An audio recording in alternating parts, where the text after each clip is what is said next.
نحمد ونصلي على رسوله الكريم أما بعد بسم الله الرحمن الرحيم প্রথমে আমার পীর ও মুর্শিদ হযরত মাওলানা শাহ সুফি মখদুম মোহাম্মদ খাজা ইসমাইল চিশতি নিজামী সাদ্দাতাল্লাহু সিররাহুর এর পবিত্র পাক কদম মোবারকে ভক্তি ও চুম্বন রেখে আমি আমার আলোচনা শুরু করতে যাচ্ছি। আজকে উনার স্মরণে পবিত্র বাৎসরিক ওরস মোবারক, আজকে উনার দ্বিতীয়তম বাৎসরিক ওরস মোবারক অনুষ্ঠিত হতে যাচ্ছে।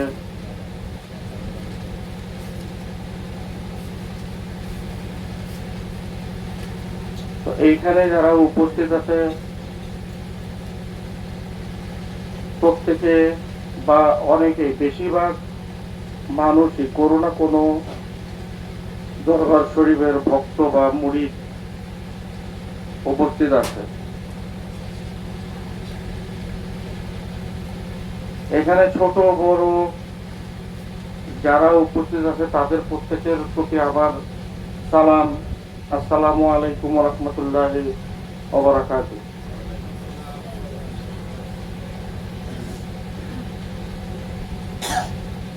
সবাই যেহেতু কোনো না কোনো দরবার শরীফের মুরিদ বা ভক্ত, তাহলে অবশ্যই তাদের একজন পীর আছে।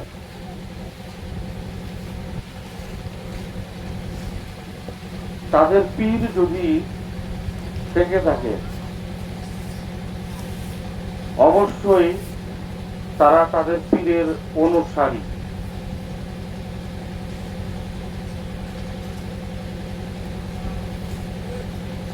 আমরা প্রত্যেকেই আমাদের পীরকে অনুসরণ অনুকরণ করাটাই হচ্ছে আমাদের প্রধান কর্ম। মূলত যারা কামেল পীরগণ আছে তারা প্রত্যেকেই আমাদের রাসূল, তারা প্রত্যেকেই আমাদের রাসূল। রাসূল কি জিনিস সেটা আগে আমাদের বুঝতে হবে। খাতমে নবুয়ত, নবুয়তের সমাপ্তি ঘটেছে। কোরআনে আছে খাতমে নবুয়ত, নবুয়তের সমাপ্তি হয়েছে, কিন্তু খাতমে রাসূল, রাসূলগণের কোনো সমাপ্তি হয়নি। রাসূল যার যার কামেল মুর্শিদগণ যারা আছে তারা প্রত্যেকেই প্রত্যেকের রাসূল। রাসূলের কাজ হচ্ছে রেসালাত। রেসালাত মানে হচ্ছে আল্লাহর যে বার্তা, সেটা আমাদের কাছে, আমরা যারা মুরিদান আছি আমাদের কাছে পৌঁছে দেওয়াই হচ্ছে আমাদের রাসূলের কাজ। রাসূল যেই সমস্ত কথাবার্তা বলে সেগুলো আমাদেরকে ফরজ হিসেবে মানতে হবে। রাসূলকে যারা সঠিকভাবে মানতে পারবে, অনুসরণ করতে পারবে, অনুকরণ করতে পারবে, তাহলে তারাও এক সময় রাসূলের সমপরিমাণ জ্ঞানী হবে এবং তারাও এক সময় রাসূল হবে।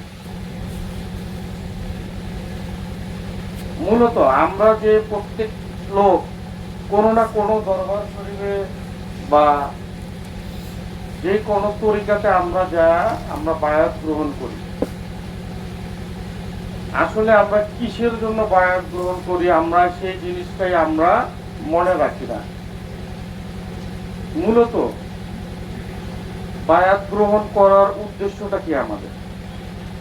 প্রথমে আমাদেরকে বায়াতের উদ্দেশ্যটা জানতে হবে। বায়াতের মূল উদ্দেশ্য হচ্ছে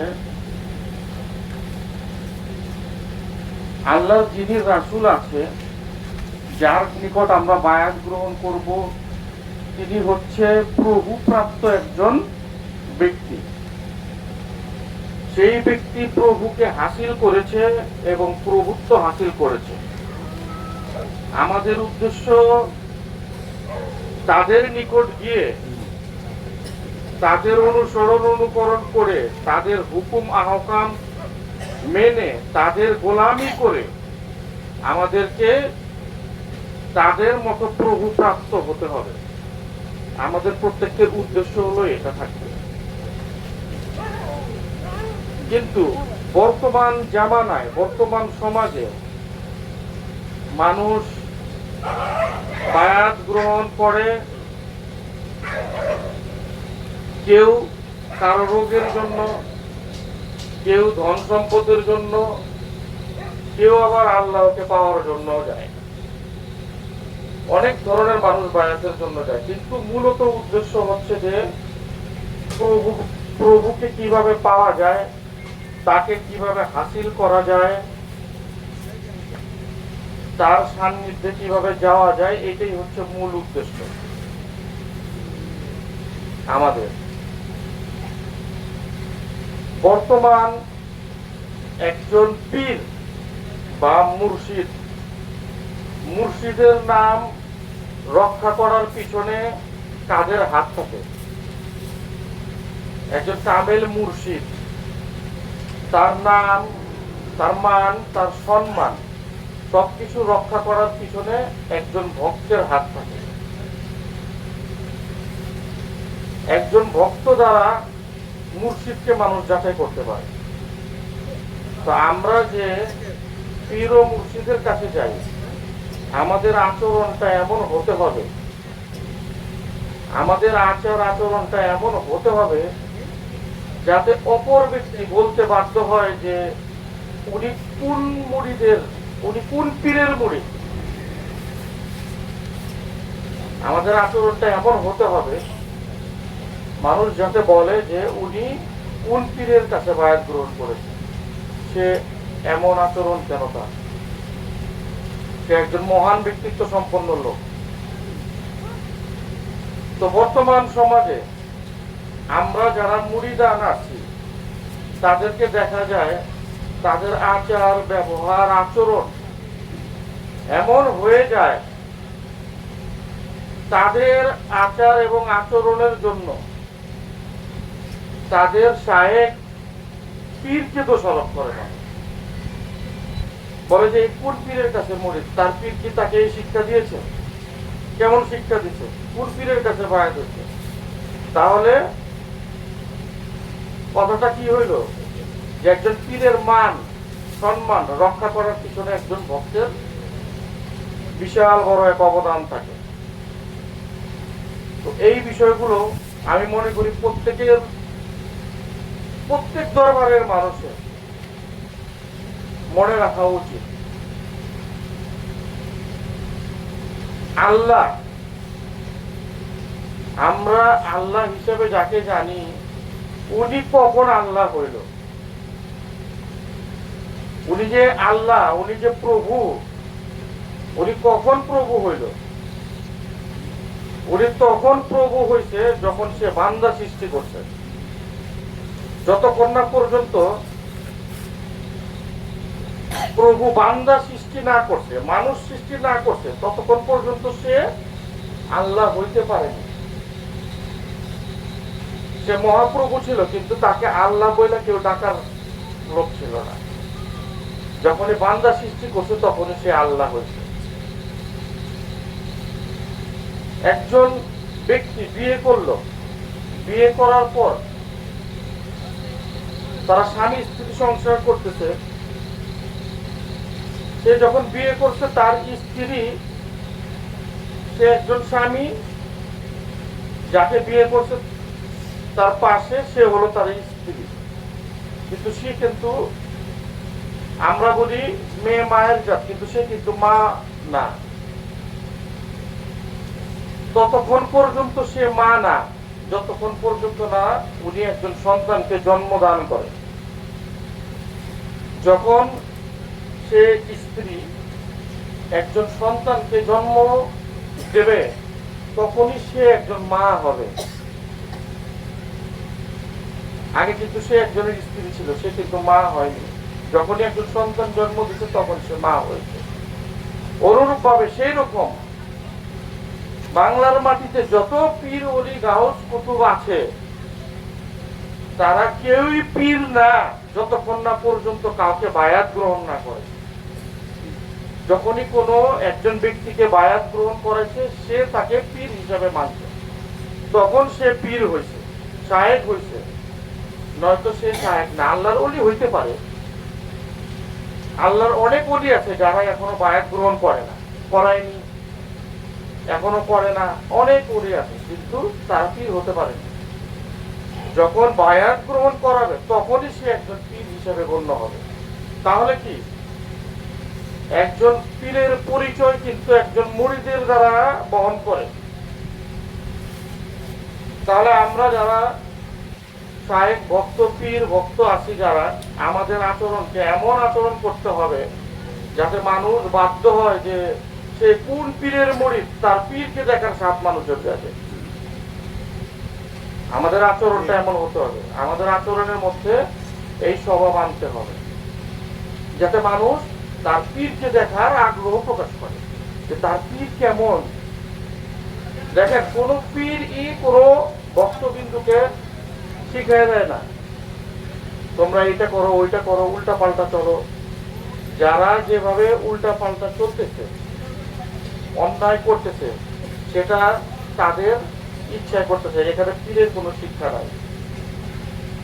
পীর কখনো ভক্তদেরকে এই ধরনের শিক্ষা কখনো দেয় না। পীর সবসময়, রাসূল সবসময় সেই শিক্ষাই দেয়, মানবতার শিক্ষা। কাউকে আঘাত করা যাবে না, কারো মনে কষ্ট দেওয়া যাবে না, কারো সম্পদ লুণ্ঠন করা যাবে না, কারো সাথে মারধর করা যাবে না। পীর সাহেবগণ তারা সবাই এই সমস্ত জ্ঞানই তাদের ভক্তদেরকে দিয়ে থাকে। কিন্তু ভক্তরা যদি উল্টা পাল্টা করে, এতে পীরের কোনো দোষ নাই। আমাদের সবসময় এই কথাটা মনে রাখতে হবে যে আমরা আমাদের শায়েখের মান সম্মান রক্ষা করব। আপনারা সবাই আপনাদের শায়েখের মান সম্মান রক্ষা করবেন তো? এটা এখন বইটা যতটুকু আপনারা মনে করতেছেন, চইলা গেলে আবার ভুলে যায় না কথাগুলা। তো এই অনুরূপ ভাবে সন্তানের দ্বারা মা বাবার পরিচয়, এরকম প্রত্যেকটা ব্যক্তি সন্তানের দ্বারা মা বাবার পরিচয়, মুরিদ দ্বারা শায়েখের পরিচয়, বান্দা দ্বারা প্রভুর পরিচয়, সাহাবী গণদের দ্বারা রাসূলের পরিচয়, ওই জামানার নবীর যারা অনুসারী ছিল তাদের দ্বারা ওই নবীদের পরিচয়, সম্পূর্ণ পরিচয় বহন করে তাদের অনুসারীদেরকে দিয়ে। তো আমাদের এরকম অনুসারী হতে হবে। আর তরিকতের মূল উদ্দেশ্যটাই হচ্ছে প্রভুকে কিভাবে পাওয়া যায়, তার কাছে কিভাবে যাওয়া যায়, তার সাথে, তার জাতের সাথে কিভাবে মেশা যায়, এটাই মূলত উদ্দেশ্য। আমরা আমাদের রোগ বালা মুসিবত এই সমস্ত বিষয় নিয়ে আমরা আমাদের শায়েখের কাছে আলোচনা করব না। এগুলোর জন্য অসুস্থতার জন্য ডাক্তার আছে, কবিরাজ আছে, সবকিছুই আছে। কিন্তু শায়েখ যদি রহমত দান করে, এই সমস্ত বালা মুসিবত যারা কামেল শায়েখ, তাদের কাছে একটা চুটকির ব্যাপার। তাদের সাদিক সত্যতার জবানে যদি তারা বলে, যারা খাজাইত্ব হাসিল করছে, যারা খাজা হয়েছে, খাজা ব্যক্তিটা এমন যে সে একজন মৃত ব্যক্তিকে যদি বলে উঠা দাঁড়াও, সে উঠা দাঁড়ায় যায়। আর রোগ বালা মুসিবত তো কোনো কিছুই না। একজন মৃত ব্যক্তিকে যদি সে বলে যে তুমি দাঁড়াও, সে মৃত ব্যক্তি দাঁড়ায় যায়। শায়েখদের কাজ হলো এগুলা। কিন্তু আমার অসুস্থতা, আমার বালা মুসিবত, এগুলো ছোটখাটো কাজ শায়েখদের না। কিন্তু আমরা এগুলা নিয়ে সারাক্ষণ সর্বক্ষণ আমরা নিজেদেরকে ব্যস্ত করে রেখেছি। কিন্তু আমাদের যে প্রকৃত যে উদ্দেশ্যটা ছিল, আমরা আমাদের সেই উদ্দেশ্যটাই ভুলে গেছি। যেমন আমাদের রাসূলকে দেখেন, আমাদের রাসূল আকরাম সাল্লাল্লাহু আলাইহি সাল্লামকে দেখেন, উনি জন্মের আগে উনি জন্মের পূর্বে ওনার বাবাকে হারাইছে, সে জন্ম নিতে পারেনি, মায়ের গর্ভে ছিল, তার বাবাকে সে হারায় ফেলেছে। তারপর জন্ম হবার 5 বছর পর সে তার মাকে হারাইছে, তার চলার গতিটা দেখেন। তারপর কি সে প্রভুর ধ্যানমগ্ন হয়েছে, প্রভুর সান্নিধ্য পাইছে, প্রভু খুশি হয়ে তাকে বলছে, হে রাসূল, আমি আপনার সাথে দেখা করব, আপনার সাথে সাক্ষাৎ করব, আপনার সাথে মেরাজ করব। আমাদের রাসূল কিন্তু বলেন, হে আল্লাহ, আমি আপনার সাথে দেখা করব, আমি আপনাকে দেখতে চাই, আমি আপনি কেমন, আপনাকে জানতে চাই, বুঝতে চাই, দেখতে চাই। রাসূল বলছে, এরকম কোন দলিল আছে? আল্লাহ বলছে, হে রাসূল, আমি আপনার সাথে দেখা করব, সাক্ষাৎ করব, মেরাজ করব। তো শুধু আমাদের রাসূল না, রাসূল প্রভুর সাথে মেরাজ করে আমাদের এই ধর্মটাকে, ইসলামটাকে এতটা সুন্দর করে দিয়েছে যে রাসূল নিজে কষ্ট করে মেরাজ করছে, এবং এমন কিছু আল্লাহর কাছ থেকে মেরাজ থেকে নিয়ে এসে যে উনার প্রত্যেক উম্মতগণ যেন মেরাজ করতে পারে, প্রভুর সাথে সাক্ষাৎ করতে পারে। সেটা কোরআনে এসে গেছে। কোরআনে কি আসছে? আসসালাতুল মেরাজুল মুমিনিন। মুমিন যখন সালাত কায়েম করে তখন আল্লাহর সাথে তার মেরাজ হয়, আল্লাহর সাথে তার দর্শন হয়। আমরা যে 5 ওয়াক্ত নামাজ, রোজা, হজ, যাকাত যা কিছুই করি না কেন, এই সালাতের মাধ্যমে আল্লাহর সাথে মেরাজ হয় না। এই সালাতের মাধ্যমে আমরা জান্নাত পাইতে পারি, সুখ শান্তি পাইতে পারি, কিন্তু আমরা প্রভুকে কখনো পাবো না। প্রভুকে পাওয়ার রাস্তাটাই ভিন্ন, প্রভুকে পাওয়ার রাস্তাটা ভিন্ন। প্রভু আমাদের প্রতিনিয়ত তার রাস্তা দেখাই দিতেছে, অথচ আমরা সেই রাস্তা দেখতেছি না। ওয়ালানাবলুওয়ান্নাকুম বিশাইইম মিনাল খাউফি ওয়াল জুই ওয়া নাকসিম মিনাল্লাহি আমওয়ালি ওয়াল আনফুসি ওয়াস সামারাত ওয়াবাশশিরিস সাবিরিন আল্লাযীনা হুম ইয়াযবাতুহুম মুসিবাতুন ক্বালু ইন্না লিল্লাহি ওয়া ইন্না ইলাইহি রাজিউন। কোরআনের মধ্যে প্রভুকে পাওয়ার কথা বলে দিয়েছে, জান্নাত পাওয়ার কথা বলে দিয়েছে। তোমরা নামাজ পড়বা, সালাত কায়েম করবা, তোমরা জান্নাত পাবা, নামাজ বেহেশতের চাবি। আবার আল্লাহ পাওয়ার কথা এই যে বলে দিচ্ছে, কি বলছে? ওয়ালানাবলুওয়ান্নাকুম বিশাইইম মিনাল খাউফি ওয়াল জুই। আল্লাহ বলছে, তোমরা যদি আমাকে পেতে চাও তাহলে আমি তোমাদেরকে বিভিন্ন ভাবে খৌফ দেখাবো। খৌফ মানে ভয় দেখাবো বিভিন্ন ভাবে। ওয়ালানাবলুওয়ান্নাকুম বিশাইইম মিনাল খাউফ ওয়াল জুই, তোমাদেরকে অসুস্থতার মাধ্যমে জুই দুর্বল করে দেব, এমন দুর্বল করে দেব যে তোমরা আল্লাহ বইলা যে আমাকে ডাকবা, এই শক্তিটাও তোমাদেরকে থাকবে না। আল্লাহ আমাদেরকে পরীক্ষাগুলো কিন্তু প্রতিনিয়ত নেয়, কিন্তু আমরা বুঝি না, মনে করি যে আল্লাহ আমার রোগ দিয়ে দিচ্ছে। না, আল্লাহ তোমার দিকে তাকায় রয়েছে, তুমি বুঝতেছো না বান্দা। অল জুইব। তারপরে বলছে যে আমি তোমাদেরকে পরীক্ষা করব তোমাদের আত্মীয় স্বজনের সাথে বিচ্ছিন্নতার মাধ্যমে।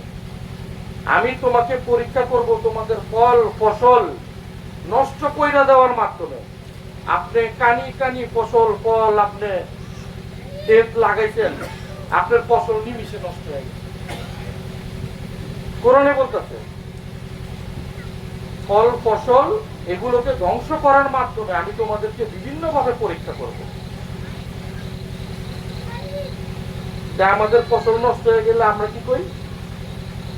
আমরা কই, আমি না জানি কি ভুল করছি, আমার কত বড় আজাব, আমার কি হইলো, আমার ফসল আল্লাহকে আমার দেখে না। আরে আল্লাহ তোমারে দেখছে, দেখেই তোমার ফসল নষ্ট হয়েছে। ফল ফসল এগুলো আত্মীয়তার সাথে বিচ্ছিন্নতার মাধ্যমে।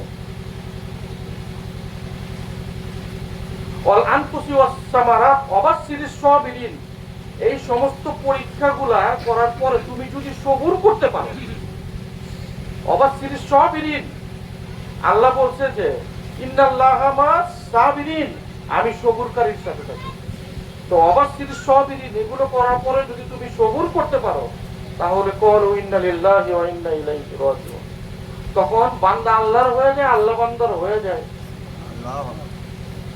এই হলো আল্লাহ পাওয়ার রাস্তা, আর বেহেশত পাওয়ার রাস্তা ওইটা।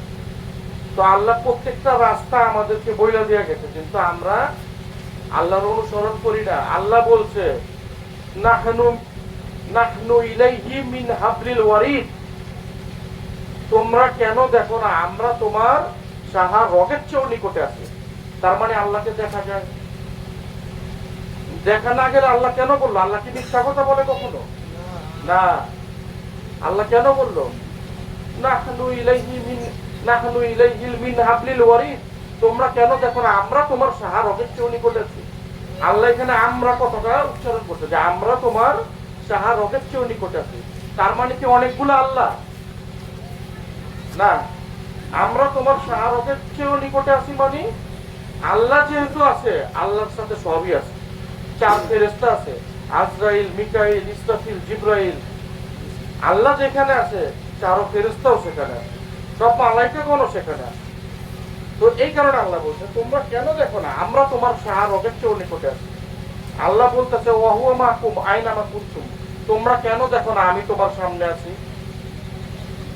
তারপর আল্লাহ বলছে উত্তর, দক্ষিণ, পূর্ব, পশ্চিম, তুমি যেখানেই মুখ ফিরো না কেন আমি তোমার সামনে আছি। তো আমাদের রাসূল মেরাজকে এমন করে দিছে যে বলছে আসসালাতুল মিরাজুল মুমিনিন, মুমিন কারা? যারা কামেল ওলির কাছে বায়াত গ্রহণ করে, সেই ওলির অনুসারী অনুকরণ করে, তাদেরকেই মুমিন বলা হয়। সে মুমিনই মেরাজ করতে পারে। যে মেরাজটাকে রাসূল কইরা আমাদেরকে কত সহজ করে দিচ্ছে। আর আমাদের দ্বীন ইসলামকে, শান্তিকে, ধর্মের নাম আমাদের রাসূল আকরাম সাল্লাল্লাহু আলাইহি সাল্লাম দিয়েছেন। পূর্বের যুগ থেকে যত নবী রাসূলগণ আইসা গেছে প্রত্যেকেই শান্তির বাণী প্রচার করছে। প্রত্যেকেই নবী রাসূল, গাউস, কুতুব, ওলি, আবদাল, মুনি, ঋষি, যত ধর্মের অবলম্বী মানুষগণ, বৌদ্ধ, খ্রিস্টান, হিন্দু, মুসলমান, যাদের কথাই বলেন, তারা প্রত্যেকেই শান্তির বাণী প্রচার করছে। মূলত প্রত্যেকের ধর্মই হচ্ছে কি? ইসলাম। বৌদ্ধদের ধর্ম ইসলাম, খ্রিস্টানদের ধর্ম ইসলাম, হিন্দুদের ধর্ম ইসলাম, আমাদের সনাতন ধর্ম যারা আছে তাদের ধর্ম ইসলাম, আমরা যে মুসলমান আছি আমাদের ধর্ম ইসলাম। তাহলে প্রত্যেকের ধর্ম কি? ইসলাম। ইসলাম। আগে বুঝতে হবে ইসলাম কি। ইসলাম শব্দের অর্থ হচ্ছে শান্তি। সেই শান্তির বাণী পূর্বের যুগের নবী রাসূল, গাউস, কুতুব, আবদালগণ তারা কইরা গেছে। এই শান্তিকে এমন ভাবে প্রতিষ্ঠা কইরা আমাদের রাসূল আকরাম সাল্লাল্লাহু আলাইহি সাল্লাম গেছে, যেটাকে নাম দিয়ে দিছে ধর্ম। শান্তি হচ্ছে ধর্ম। রাসূল আমাদের ধর্মকে পরিপূর্ণ কইরা দিয়ে গেছে সবার জন্য, সব জাতির জন্য। বৌদ্ধ জাতি, খ্রিস্টান জাতি, হিন্দু জাতি, মুসলমান জাতি, সনাতনী যত জাতি আছে সবার জন্য একটাই ধর্ম কইরা দিয়ে গেছে, সেটা হচ্ছে ইসলাম। তার মানে রাসূল বইলা দিয়ে গেছে রাসূল কারো পিতা না। রাসূলকে কোনো জাত, কোনো গোত্র বা কোনো জাতি বা কোনো দেশের জন্য পাঠানো হয়নি। আল্লাহ বলছে সমস্ত মাখলুকাতের জন্য আমি আপনাকে প্রেরণ করেছি। আল্লাহ তাআলা রাসূলকে একটা দেশ বা গোত্রের জন্য পাঠায়নি। অন্যান্য নবীদের একটা দেশ, একটা জায়গা, একটা গ্রাম, একটা এলাকার জন্য পাঠিয়েছে, কিন্তু আমাদের রাসূলকে সমস্ত বিশ্ববাসীর জন্য পাঠিয়েছে। ওমা আরসালনাকা ইল্লা রাহমাতুল লিল আলামিন, আপনাকে আমি রহমত স্বরূপ প্রেরণ করেছি। আপনি রহমতের মালিক। আল্লাহ বলেন আমি রহমতের মালিক। আল্লাহ বলছে হে রাসূল আমি আপনাকে রহমত স্বরূপ প্রেরণ করেছি। রহমতের মালিক আপনি। তাকে সমগ্র মাখলুকাতের জন্য পাঠাইছে, শুধু মানুষের জন্য না, শুধু হিন্দু, বৌদ্ধ, খ্রিস্টান এই জাতির জন্য না। আমাদের যত জীব জন্তু, পশু পাখি, বৃক্ষ, রাজি, মাছ, যত কিছু আছে পশু, সবার জন্য উনাকে আমাদের নবী হিসেবে পাঠানো হয়েছে। ওনাকে কোন জাতি, দেশ, গোত্রের জন্য পাঠানো হয়নি। এরকম উনি আমাদেরকে শিক্ষা দিয়ে গেছে। আল্লাহ তাআলা আমাদের রাসূলকে এতটা ভালোবাসে যে আল্লাহ বলছে যে হে রাসূল, আপনাকে আমি এতটা ভালোবাসি, যান দিনের শুরুটাই আমি আপনাকে বিয়ে করলাম। আমরা দিনের শুরুটা বলতে কাকে কোনটা বুঝি? আমরা দিনের শুরু বলতে আমরা ফজরের নামাজটাই বুঝি, সেটা আমাদের দিনের শুরু। আমাদের ফজরের নামাজ পড়ার আগেই সর্বপ্রথম ফরজ নামাজ পড়তে হয় না, সর্বপ্রথম 2 রাকাত সুন্নত নামাজ দিয়া আমাদের শুরু করতে হয় ফজরের নামাজ। সুন্নত আগে 2 রাকাত পড়া, তারপরে ফরজ 2 রাকাত পড়তে হয়। তাহলে প্রভু আর আমাদের রাসূলকে তার চেয়েও আগে রাখছে। আমরা বান্দা, আমরা কার জন্য ইবাদত করি? আল্লাহর জন্য না? আল্লাহর জন্য। আল্লাহ কি কারো গোলাম? আল্লাহ হচ্ছে আমাদের প্রভু। আল্লাহ আমাদের প্রভু না? তো আল্লাহ কারো গোলাম না, আল্লাহ আমাদের প্রভু। আমরা আল্লাহকে পাওয়ার জন্য আল্লাহর ইবাদত করি, প্রভুকে পাওয়ার জন্য প্রভুর ইবাদত করি, প্রভুকে খুশি রাখার জন্য একটা কাজ করি। সবকিছু প্রভুকে খুশি করার উদ্দেশ্যে আমরা করি। আমরা আল্লাহ আল্লাহ করি, জিকির করি, সবকিছু করি।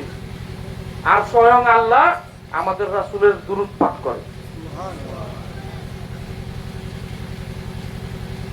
আমরা আল্লাহকে খুশি করার জন্য আল্লাহকে ডাকি, আর আল্লাহ রাসূলকে খুশি করার জন্য রাসূলের দুরূদ পাঠ করে।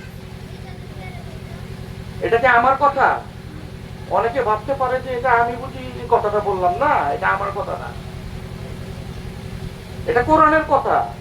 ইন্নাল্লাহা ওয়া মালাইকাতাহু ইউসাল্লুনা আলান নবী ইয়া আইয়ুহাল্লাযীনা আমানু সাল্লু আলাইহি ওয়া সাল্লিমু তাসলিমা।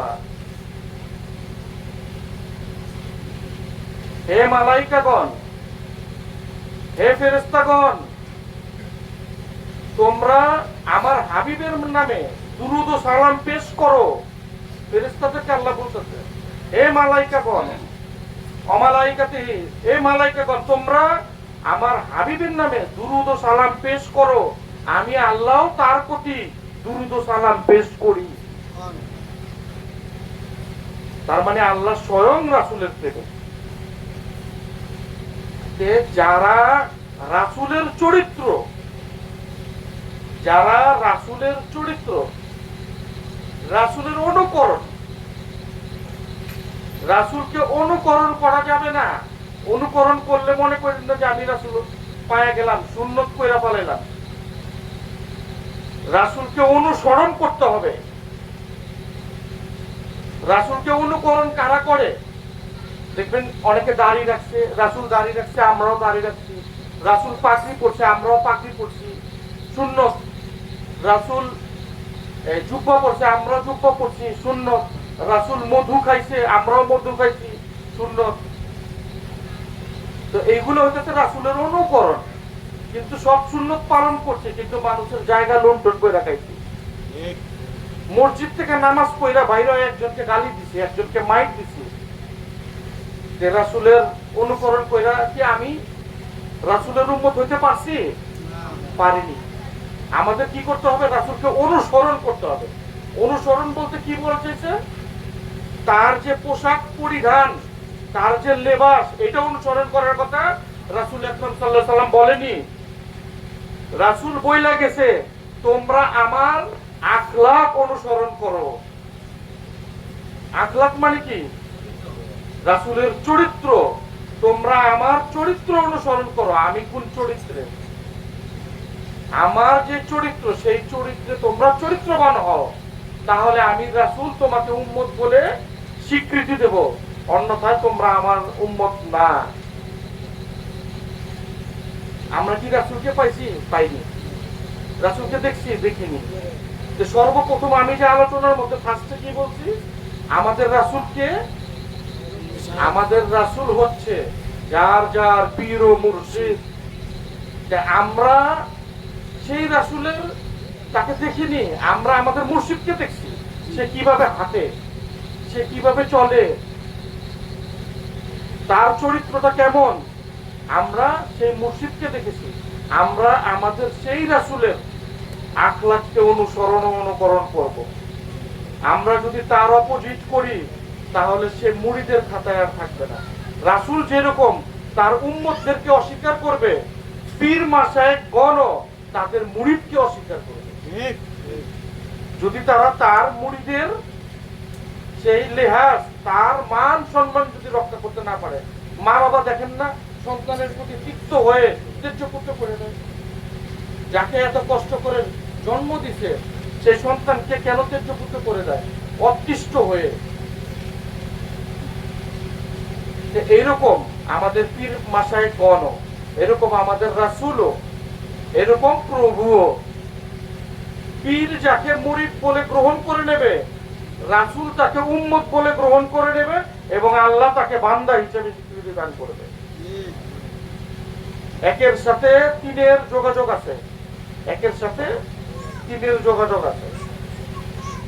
তো বর্তমান সমাজে বেশিরভাগ প্রত্যন্ত অঞ্চল বলেন, যে জায়গায় বলেন, কিছু কিছু পীর মাসায়েখ গণ আছে যাদের কারণে আজকে আমাদের এই তরিকত, আমাদের সুফিবাদ লজ্জিত হয়ে গেছে।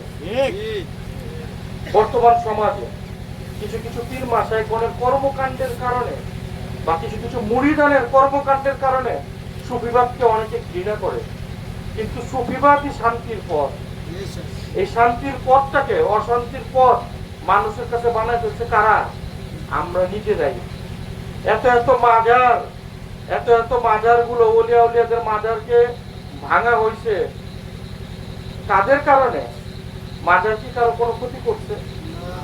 কোনো ক্ষতি করেনি। এই মাজার গুলো ভাঙার কারণ কি? ভক্তবিন্দু। যে মাজারে দেখবেন মানুষ গাঁজা খাইতেছে, যে মাজারে দেখবেন মানুষ উল্টা পাল্টা চলাফেরা করতেছে, সেই সমস্ত জায়গার মধ্যে তারা হামলা করছে। হামলা করে মাজার গুলাকে বিধ্বস্ত করে দিচ্ছে। কাদের কারণে? আজকে আমাদের পীর মাসায়েখ ওলিয়া উলিয়া গণ কাদের জন্য লজ্জিত? এই মুরিদানের জন্য লজ্জিত। এখন আপনারা প্রশ্ন করতে পারেন, একজন আউলিয়া যদি সে কামেল হয়ে থাকে তাহলে তার মাজারে আঘাত করলে সে তো হাত ভেঙে যাবে, সে মরে যাবে। ওলিয়া উলিয়ার মাজারে কি কেউ হাত দিতে পারে? পারবো? পারবো না। কিন্তু এইটাই ওলিয়া উলিয়ার চরিত্র। ওলিয়া উলিয়া গণের চরিত্র এটা, যে তাকে কেউ আঘাত করলেও সে তাদেরকে পাল্টা আঘাত করে না। এটাই আউলিয়ার চরিত্র। তার মাজার ভাঙছে কি হয়েছে? মাজার আবার হয়ে যাবে, তার চাইতে সুন্দর ভাবে হবে নাকি? ওলিয়া উলিয়ার চরিত্র এটা। তারা দুনিয়াতে থাইকা মানুষের নির্যাতন সহ্য করছে এবং মাটির নিচে গিয়েও মানুষের নির্যাতন সহ্য করতেছে। কেন করতেছে? কারণ আল্লাহর ওলিরা কখনো মরে না। তারা উপরে যেভাবে জীবিত অবস্থায় আছে, তারা মাটির নিচেও সেভাবে জীবিত অবস্থায় আছে। এই কারণে তারা মাটির উপরে থাইকা নির্যাতন সহ্য করতেছে এবং মাটির নিচে গিয়েও তারা নির্যাতন সহ্য করতেছে, কারণ তারা জীবিত। জীবিতদেরকে সবাই আঘাত করতে যায়। মরা লাশের কেউ আঘাত করতে চাইবো না? যাইবো? কেউ মাইনে রাখলে কেউ আঘাত করতে চাইবো? যায় না। জীবিত দেখাই আঘাত করতে গেছে। আজকে যদি উনি মৃত থাকতো তাহলে ওনারা কেউ আঘাত করতে যেত না। তো তারা সব জায়গায় জীবিত। লা ফারকা বাইনা মাউতি হায়াতিহি, তাদের জীবনে এবং মরণের মধ্যে কোনো ফারাক নাই। লা ফারকা বাইনা মাউতি হায়াতি, তাদের মৌতের মধ্যে ফারাক নাই, জীবনের মধ্যে কোনো ফারাক নাই। তারা জীবিত অবস্থায় যেরকম, মৃত অবস্থায় তার থেকে আরো বেশি ভালো।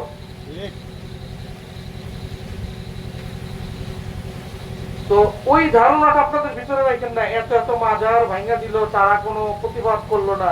পীরের মাজার ভাঙতে গেলে তো হাত ভাঙে যাইব, পাও মুচকায় যাইব, মইরে যাইব।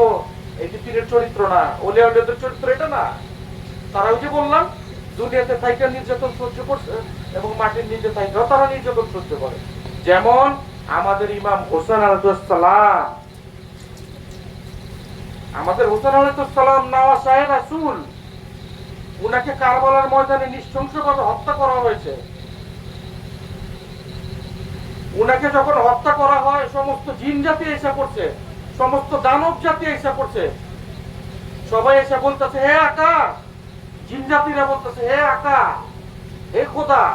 ইমাম হোসেনকে বলতেছে, হে খোদা, আপনি আমাদেরকে হুকুম দেন আমরা এই ইয়েজিদি বাহিনীকে এক নিমিষে ধ্বংস করে দেব। ইমাম হোসেন বলছে না, আমার পূর্বের প্রতিশ্রুতি ছিল পৃথিবী সৃষ্টির আগের থেকে কারবালা সংগঠিত হবে। আমি যুদ্ধের জন্য এখানে আসিনি, আমি আমাকে বিসর্জন করে দেওয়ার জন্য এখানে আসি।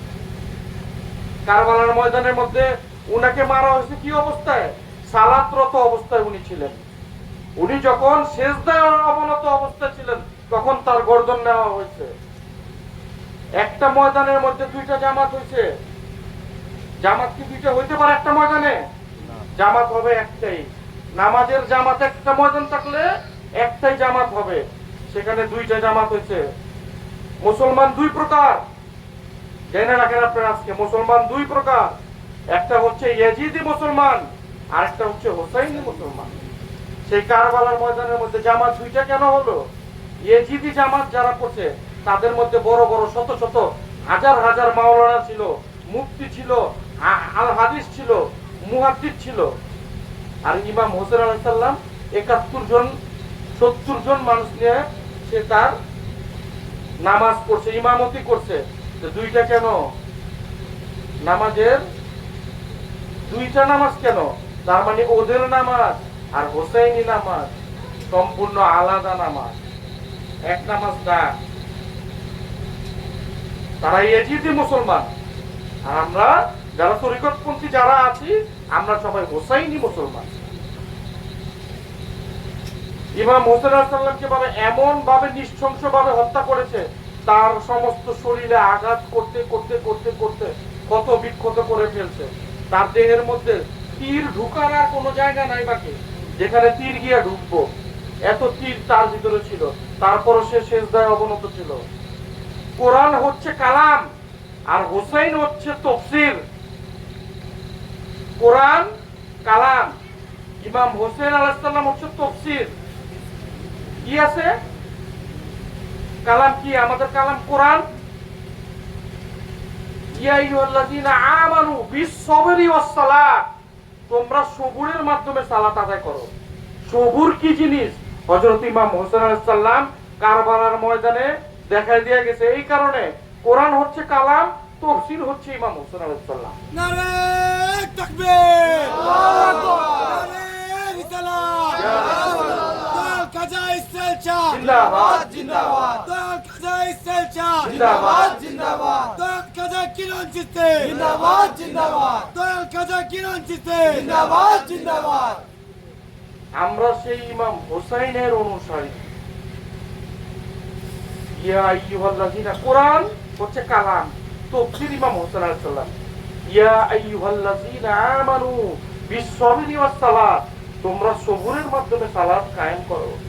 সবুর কি জিনিস? ইমাম হোসেন আলাইহিস সালাম দেখাই দিয়ে গেছে। আল্লাহ আমাদের প্রভু কোরআনে বলছে, আমি আমার বান্দার উপরে এমন কোন আযাব দেই না যেটা সে সহ্য করতে না পারে, সেই আযাব সে সহ্য করতে না পারে। ইব্রাহিম আলাইহিস সালাম যখন কুরবানির সময় উনার সন্তানকে, আমি ঘটনা ছোট করে বলি, সময় খুব সংক্ষিপ্ত, ইব্রাহিম আলাইহিস সময় কম। ইব্রাহিম আলাইহিস সালাম যখন উনার সন্তানকে কুরবানি দেওয়ার জন্য নিয়ে যায় ইসমাইল আলাইহিস সালামকে, তখন কুরবানি হওয়ার সময়, দেওয়ার সময় একটা পশু এসে পড়ে, একটা দুম্বা এসে পড়ে। তার মানে কি? ইব্রাহিম আলাইহিস সালামের মনের মধ্যে তার সন্তানের প্রতি ভালোবাসা ছিল, মহব্বত ছিল, প্রেম ছিল। সে তার সন্তানকে বিসর্জন করতে পারেনি মন থেকে আল্লাহর কাছে। এই কারণে আল্লাহ উনার নবীদেরকে তো আল্লাহ ভালোবাসে, এই কারণে তার সন্তানের জায়গায় একটা দুম্বা দিয়ে দিচ্ছে। আর হযরত ইমাম হোসেন আলাইহিস সালাম, হযরত ইমাম হোসেন আলাইহিস সালামের চোখের সামনে আলী আসগর চলে গেল, 6 মাসের শিশু তার সন্তান আলী আসগর তার চোখের সামনে চলে গেল। কই কোনো দুম্বা আসলো না, আল্লাহ তো কোনো দুম্বা দিল না। আলী আকবর চলে গেল, কই কোনো দুম্বা দিল না। আব্বাস আলাইহিস সালাম চলে গেল, কোনো দুম্বা দিল না। কারবালার কথা তো ছিল শুধু ইমাম হোসেন আলাইহিস সালামের কুরবানি, এত কুরবানি কেন হইতেছে? হোসাইনের ধৈর্যের পরীক্ষা হইছে। ইয়া আইয়ুহাল্লাযীনা আমানু বিস-সাবরি ওয়াস-সালাত, তোমরা সবুরের মাধ্যমে সালাত কায়েম করো। সবুরের মাধ্যমে। কোরআন হচ্ছে কালাম, আর ইমাম হোসেন হচ্ছে মানে এইটার তফসিরটা হযরত ইমাম হোসেন আলাইহিস সালাম, সেটা সে দেখাই দিয়ে গেছে। তো কোনো দুম্বা আসলো না। আল্লাহ প্রতিনিয়ত তার পরিবারের সকলকে একটার পর একটা সে নিহত করতেছে। আল্লাহ বলতেছে এটা কি, এটা কি কি হচ্ছে এটা? আমি প্রতিনিয়ত তাকে এত সবুর, আল্লাহ বলছে যে এত সবুর। আল্লাহ বলছে আমি আমার বান্দাদের প্রথমে কি বললাম, এমন আযাব দেই না যেটা আমার বান্দা সহ্য করতে না পারবো। তার মানে কি ইমাম হোসেন আলাইহিস সালামের সহ্যের যে ধারাটা কত দূর পর্যন্ত, ওনার ধৈর্য এবং সহ্য কত দূর পর্যন্ত। হযরত ইব্রাহিম আলাইহিস সালামের ধৈর্য কতটুকু ছিল, সে তার সন্তানকেও কবুল করতে পারেনি, মনে তার সন্তানের প্রতি ব্যথা ছিল, যার কারণে দুম্বা আল্লাহ দিয়ে দিয়েছে। ইমাম হোসেনের যদি এরকম থাকতো তাহলে তার আলী আসগর বিধ্বস্ত হওয়ার আগে দুম্বা হিসেবে করতো, নাহলে বিধ্বস্ত করে দিত, নাহলে জিন জাতি, মানব জাতি, দানব জাতি, সেই জাতিকে ধ্বংস করে দিত। তাদেরকে ৩৫-৩৬ হাজার যে সৈন্য ইজিদি বাহিনী ছিল তাদেরকে ধ্বংস করার জন্য আব্বাস আলাইহিস সালাম একা যথেষ্ট ছিল, তার ভাই আর কাউকে লাগতো না। ইমাম হোসেন কি যুদ্ধ করার জন্য গেছিল? খাজা মঈনুদ্দিন চিশতি, যার অনুসারী আমরা, খাজা বাবা, উনি বলছে জানে মান নাসারাম বানামে হুসাইন মানাম গোলামে গোলামানে হুসাইন। আমার জান ইমাম হোসেন আলাইহিস সালামের জন্য উৎসর্গকৃত, আমি তার গোলাম যে ইমাম হোসেন আলাইহিস সালামের গোলাম। খাজা মঈনুদ্দিন চিশতি বলছে কারবালার ময়দানে কি আমাদের ইমাম হোসেন আলাইহিস সালাম কি পানির জন্য শহীদ হইছে, পানির জন্য কাতর হইছে? খাজা বাবা বলতেছে যে আমি ইমাম হোসেন আলাইহিস সালামের গোলামের গোলামের গোলামের 14 খানদানের গোলাম, আমি খাজা মঈনুদ্দিন চিশতি। আমি খাজা মঈনুদ্দিন চিশতি যদি সেই দিন কারবালার ময়দানে উপস্থিত থাকতাম, আমি মাটিতে একটা টোকা দিতাম, পানির নহর বাইরে হয়ে যেত। সুবহানাল্লাহ। তাইলে ইমাম হোসেন আলাইহিস সালাম কি পারতো না? সে তার নানার প্রতিশ্রুতির কারণে সে তার নিজের জীবনকে উৎসর্গ করে দিয়ে দিনকে জাগ্রত করে দিয়ে গেছে, এবং উনি চিনাই দিয়ে গেছে যে দেখো আমার হত্যাকারী কারা, তারা দেখতে কেমন। তারা কিন্তু হিন্দু ছিল না, তারা কিন্তু বৌদ্ধ ছিল না, খ্রিস্টানও ছিল না। তারা দেখতে কেমন? তারা আমাদের মতো টুপি পরে, জুব্বা পরে, দাঁড়িয়ে আছে, নামাজ পড়ে, রোজা করে। তাদেরকে চিনে দেওয়ার জন্য উনি ওনার নিজের জীবনকে উৎসর্গ করে দিয়েছেন। সেই কোনায় আমাদের ইবলিস, যাকে আমরা শয়তান বলে দাবি করি, শয়তান গেছিল যে ইমাম হোসেনকে প্ররোচনা দেওয়ার জন্য, যে এই কারবালার ময়দানের মধ্যে সেই ইবলিস গিয়া কোনায় দাঁড়ায় দাঁড়ায় এগুলো দেখতেছে যে ইমাম হোসেনকে এইভাবে যে তার পরিবারকে নৃশংসভাবে হত্যা করতেছে। তখন শয়তান বলতেছে এটা কি, আমি একে কি প্ররোচনা দিব? তখন আল্লাহর কাছে বলতেছে হে আল্লাহ, আমি যদি জানতাম আদম এরকম হয়, হোসেন আলাইহিস সালামের মতন আদম এরকম হয়, তাহলে আমি আদমকে আরো আগে সিজদা দিয়ে দিতাম, তাহলে আমি আদমকে আরো আগে সিজদা দিয়ে দিতাম যদি জানতাম ইমাম হোসেন আলাইহিস সালামের মতন আদম হয়। ইবলিস বলতাছে যে নাকি প্ররোচনা দেওয়ার জন্য গেছে, সে বলছে আমি তো আদমকে তাহলে কবেই সিজদা দিয়ে দিতাম। তো হোসেন ছিল সেই বাদশা, এখনো ঝলমল ঝলমল করতেছে, নওয়াসায় রাসূল ইমাম হোসেন আলাইহিস সালাম। তো আপনারা যে যেখানকারই মুরিদ ভক্ত আসেন না কেন, আপনাদের পীরের মান এবং সম্মান সব আপনাদের হাতের মধ্যে। আপনারা আপনাদের পীরকে অনেক উপরে উঠাইতে পারবেন, আবার নিমিষে তাদেরকে নামায় দিতে পারবেন। এর আগেও আমি অনেকবার আলোচনা করছি, ল্যাংটার মাজারে যখন মানুষ ওরসের জন্য যায়, মহিষ নিয়ে অনেক কিছু নিয়ে, টলার ডুইবা অনেক ভক্তবিন্দু মারা যায়, তাই না?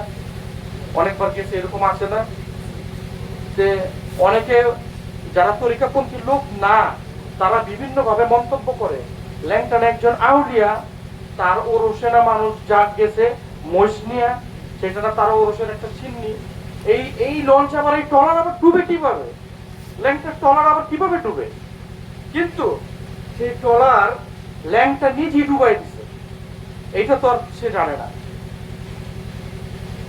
কেন ডুবাই দিছে? আমি আল্লাহর উদ্দেশ্যে একজন আউলিয়ার মাজারে যাচ্ছি, সেখানে যায় যদি ট্রলারের মধ্যে আমি তাস খেলি, সেই ট্রলারের মধ্যে আমি গাঁজা খাই, সেই ট্রলারের মধ্যে ভাই বোন আলিঙ্গন করি, যেটা আমাদের শরীয়তের বিধানের বাইরে, যে সমস্ত কাজগুলো আমাদের সুফিবাদের বাইরে, তৌহিদের বাইরে, সেই সমস্ত কাজ আমরা ট্রলারে বা লঞ্চে যেখানে বসে আমরা যদি করি, তাহলে ট্রলার আমাদেরটা ডুববে না আরেকজনেরটা ডুববে। তো একটা কথা মনে রাখবেন, আলিঙ্গন ভাই বোনদের সাথে করতে পারবে না, ভাই ভাইদের সাথে করতে পারবে, বোন বোনদের সাথে করতে পারবে। কিন্তু কোনো ভাই যদি ভুলবশত কোনো বোনের সাথে এই ধরনের আলিঙ্গন করে ফেলে, তাহলে সে 50% মুরিদ থেকে বিতাড়িত হয়ে যায়, মুরিদ থেকে 50% বাদ হয়ে যায় যদি কোনো বোনের সাথে কোনো ভাই আলিঙ্গন করে। এটা কোনো সিলসিলার মধ্যে নাই, এটা আমরা বানাই নিছি, যাদের স্বার্থ হাসিল করার জন্য তারা বানায় নিচ্ছে। এটা কোনো সিলসিলায় নাই। যদি আলিঙ্গন করে 50% সে মুরিদের খাতা থেকে চলে জায়গা, আলিঙ্গনের থেকে যদি আরেকটু বেশি গভীরে জায়গা, বললাম না আপনারা বুঝে নিয়েন, আরেকটু বেশি গভীরে যায়, তাহলে সে মুরিদ থেকে বাদ হয়ে যায়। সে মুরিদ থেকে এমন ভাবে বাদ হয়ে যায়, সে অন্য কোন পীরের কাছে যায়, সে আর মুরিদ হইতে পারে না, তার মৃত্যু জাহেলিয়াতে হয়ে যায়, এটাকে জিনার পর্যায়ে নিয়ে যায়। আর আমরা এটাকে বিভিন্ন ভাবে স্বার্থ হাসিল করার জন্য অনেক পীর মাসায় কোনো এই ধরনের কাজ করে। এই সমস্ত কাজ থেকে বিরত রাখবেন। আপনাদের পীরের মান, সম্মান, মর্যাদা সবকিছু আপনাদের মধ্যে নির্ভর করে। সন্তান কোন দুষ্টামি করলে বলে কেমন সন্তান জন্ম দিচ্ছে, বাপের কথা পায় নাকি? কোন ভক্তবিন্দু দুষ্টামি করলে, খারাপ কাজ করলে কোন পীরের কাছে মুরিদ, পীর কে শিক্ষা দিতে? ওর নাম কেউ কয় না। তো আপনাদের হাতের মধ্যে রয়েছে আপনাদের মুর্শিদের মান, সম্মান, সব ইজ্জত। আপনারা আপনাদের মুর্শিদকে আপনারা মাথায় উঠে রাখবেন নাকি পায়ের তলায় নিচে মিশিয়ে দিবেন, এটা সম্পূর্ণ আপনাদের দায়িত্ব। এখন আপনারা কি করবেন বলেন? আপনারা কি আপনাদের মুর্শিদকে মাথার উপরে রাখবেন? আচ্ছা, তাহলে আর সময় খুব কম, অল্পতে মোনাজাত করে দিন। বিসমিল্লাহির রহমানির রহিম, আলহামদুলিল্লাহি রাব্বিল আলামিন, আর রহমানির রহিম।